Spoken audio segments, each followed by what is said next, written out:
Hello everyone, I am Manish Mande, faculty of English language, and welcome to our YouTube channel English Age. So guys, today I am going to tell you about some confusing words, and most of the students or most of the people do not know the proper use of these words because they are somehow similar in the meaning, but we should know the correct uses of these words. So in this video I am going to tell you about some confusing words, or most of the time we use see in place of watch, or we use look in place of see. So we have to understand. तो यहाँ पर मैं आपको बताने वाला हूँ इन शब्दों को कैसे यूज करना है। इंग्लिश के जो वर्ड्स हैं आपको डेली लाइफ में बहुत जरूरत पड़ती है इनकी, हमें पता भी नहीं होता है। So let's see. So see, what is the meaning of see and watch? अब दोनों में डिफरेंस क्या है? तो first of all we have to understand see means it is the general view. जो आप बाहर जाते हो, कहीं भी जाते हो, बहुत सारी चीजें आप देखते हो। So do you remember everything? No, हमें सब कुछ याद नहीं रहता ना कि हमने क्या देखा, भी आपने आते टाइम कौन कौन सी चीजें देखी वो हमें नहीं पता। So that is just general view. तो उसे क्या बोलेंगे? That is see. मतलब एक जनरल व्यू जो होता है उसे कहा जाता है see. Now tell me what is the meaning of watch, what how it is different from see. जैसे अभी बताओ, जैसे आप मूवी देखते हो, मूवी देखने जाते हो, सो व्हाई डोंट यू से कि मैं मूवी सी करने जा रहा हूँ, या फिर I am seeing a movie, ये क्यों नहीं बोलते हो? आप ये क्यों बोलते? I am watching a movie, या फिर I am going to watch a movie. Got it? So main thing is that कि हम यहाँ पे यूज करते हैं watch. Watch means to watch something carefully with attention. ठीक है, आ रही बात समझ में? To watch something with attention. So this is watch. Now next word we have look.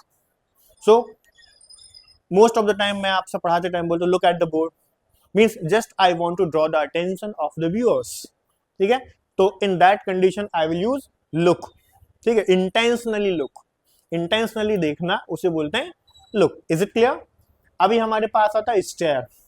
अभी बड़ा कॉमन सा वर्ड, स्टेयर को भी बहुत ज्यादा यूज करते हैं। जैसे आपने देखा होगा कि बहुत सारे लोग बोलते हैं कि he is staring me, she is staring me, है कि नहीं?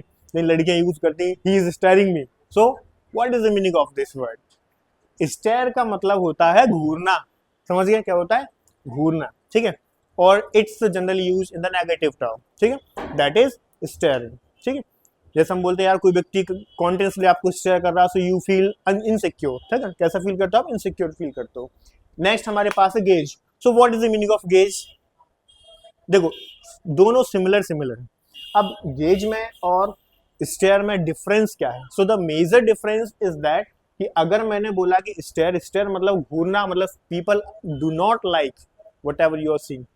जो भी आप देख रहे हो कॉन्टिन्यूसली, किसी को बिना एक नजर में देखे जा रहे हो, और if they are not liking you, so if they do not like it, sorry, so that is called stair.